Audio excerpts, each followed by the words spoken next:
So Fortnite Chapter 5 has been going absolutely crazy with collabs lately. There's been so much stuff that's either been brought into the game or been announced that it's almost impossible to keep up with it. And to be upfront with you guys, I'm all here for it. I used to be one of the people that was a little bit apprehensive about collabs in Fortnite. I didn't necessarily hate them, but I wish that we had more original skins in the game. It wasn't until we got the first Dragon Ball collab back in Chapter 3 that I realized the potential of what collabs could do for the game. And I don't think it's just me that's had this change either. Over the last few months, I've seen people's opinions on collabs somewhat shift. Anytime I talked about collabs, I used to see people get so upset about every collab being in the battle pass or in the game, and now I feel like people just have come to accept it. For example, when Peter Griffin got announced, I didn't really see any backlash about him being in the battle pass. As a matter of fact, people seem to be really excited about the fact that he was getting added in. The general reception of him as an NPC in the Fortnite island has also been positive. And it could be because Family Guy was a collab that was teased for a long time. Content creators like Top 5 Gaming and Friendly Machine have been using Peter Griffin as clickbait for years, so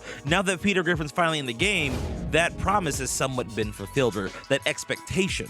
And to top it off, now that we've had Invincible and Eminem in the game, it seems like anyone could potentially come to Fortnite. Now, there's one collab in particular that's coming up that I'm really excited for, but before we get into that one, I kind of want to just talk about more of the collabs in general. The first thing that's coming to my mind is, why have people's perceptions of collabs changed, or at least to me, they seem to have. To understand this, we have to think about the mindset of the players back when people were complaining the most about collabs. Fortnite was going through an interesting transition all the way through the middle of Chapter 2 to the end of Chapter 3. After Deadpool was done into the game, it seemed like every single battle pass, a secret skin, or tier 100 was either a Marvel or a DC collab. Not to mention the bombardment of Marvel and DC skins that we had in the Fortnite item shop. And to be fair, I think a lot of this hate came from Epic 1 not prioritizing original skins, and 2, Fortnite oversaturating the Fortnite item shop with too many superhero collabs. Now, ever since Chapter 4, it seems to have become a bit more balanced. It's not just Marvel and DC that we get bombarded with. As a matter of fact, Chapter 4 really pushed the envelope with what we could do with anime collabs. And if you were around at the time, you may have noticed that the hate wasn't for collabs in general, but specifically for anime collabs. I got a lot of comments from people saying they were just tired of all the anime collabs in Fortnite. And the crazy part about that is, rather than looking at each anime as its own individual property and a different story, they just bundle them all in together as like the same thing, like we're getting bombarded with more Marvel stuff or more DC stuff. Fast forward to the end of 2023 in Fortnite Chapter 5, the Fortnite community is far more accepting of all collabs than they were, I would say, even 5 or 6 months ago. I think the other thing that dampened down the hate for collabs is the introduction of a lot more original skins back into Fortnite. This is something that I would need to ask iTalk directly, but it seems like ever since Chapter 4 Season 3, the amount of original skins has increased drastically. And because of that, I think the hardcore fans of Fortnite have something that they can appreciate and really gravitate towards. I'm sure there are still people out there that complain about collabs, but why does it seem like people have just come to accept it? I think, like with most things over time, people just realize that this is just how Fortnite is now. One of Fortnite's new branding slogans is "Find it in Fortnite." And initially that was talking about creative maps, but now it's expanding to everything. It's not just about the maps anymore, it's about the cosmetics that you have. It's about the different music you can find in Fortnite. It's about the Lego mode. It's about rocket racing. Anything that you can imagine, you can now find it in Fortnite. The funny thing is, around the time of the second Dragon Ball collab, a lot of memes started popping up where different characters were interacting with each other from different properties over the course of Fortnite. Even I got into the action a little bit with some of my own skits. Goku Black, do you have enough energy to transform into that rosé thing? I mean, I could, but apparently it's only cosmetic and gives us no competitive advantage in this reality. Yeah, and also, I'm low on ammo. Like I say, we just camp it out and hope they die in a storm. You shriveling coward, have you no honor? The funniest part to all of this is I think Fortnite saw this and decided to lean into the goofiness of their game. The wacky idea that you can have Optimus Prime, John Cena, Naruto, and Darth Vader on a single team together just makes Fortnite that much more interesting to the average person. Which leads me to the second reason why I don't think we see as many people complaining about this as they used to.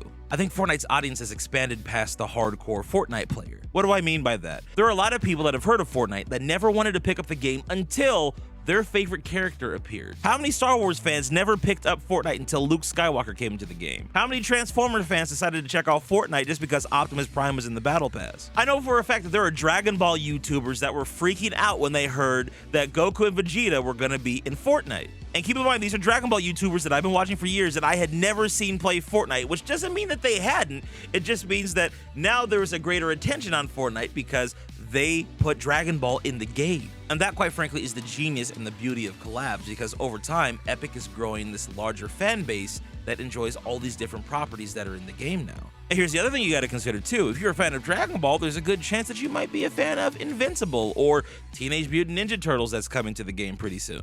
I think the real reason why a lot of people were complaining about so many collabs being in the game is that they didn't have something that they enjoyed in the game yet. There are a lot of people that saw all these anime collabs coming, or these Marvel collabs, or these DC collabs, and they were just tired of it, but that wasn't their thing that they liked. And then all of a sudden, John Cena was thrown into the item shop, and it completely changed their perspective on how they looked at collabs. Now me, I've been spoiled. I have damn near everything I've ever wanted in Fortnite. They've given me Terminator, Dragon Ball, Transformers. I even have a train on the map. The only things I'm wanting in the game that aren't there currently are Chris Brown and Back to the Future, which, after seeing Eminem come to Fortnite, I think there's a good chance that we might see Breezy pop up in there at some point too. But even if we don't get those characters, it was just leaked that we're getting another Dragon Ball collab, which features my favorite Dragon Ball villain of all time. Everybody on TikTok has been messaging me, oh my gosh, you see Cell coming to Dragon Ball? You excited about Cell coming to Dragon Ball? What are your thoughts on Cell coming to Dragon Ball? Listen, Cell is my favorite villain, not just in Dragon Ball, but potentially in all of fiction. I love Cell, but the question you should be asking isn't how I feel about Cell being in Fortnite. We should all be asking, how does Cell feel about being added to Fortnite? So let me get this straight. For the last 6 months, you've been getting your cheeks clapped in Fortnite, playing with randoms, and now you're coming to me, looking to form the perfect squad. Well, not exactly. I did have a consistent team, but Optimus stopped playing after his movie came out, Shaggy quit after OG, and Thomas, well, he's refused to play until Epic makes him the main train on the Chapter 5 island, which led you right here to me.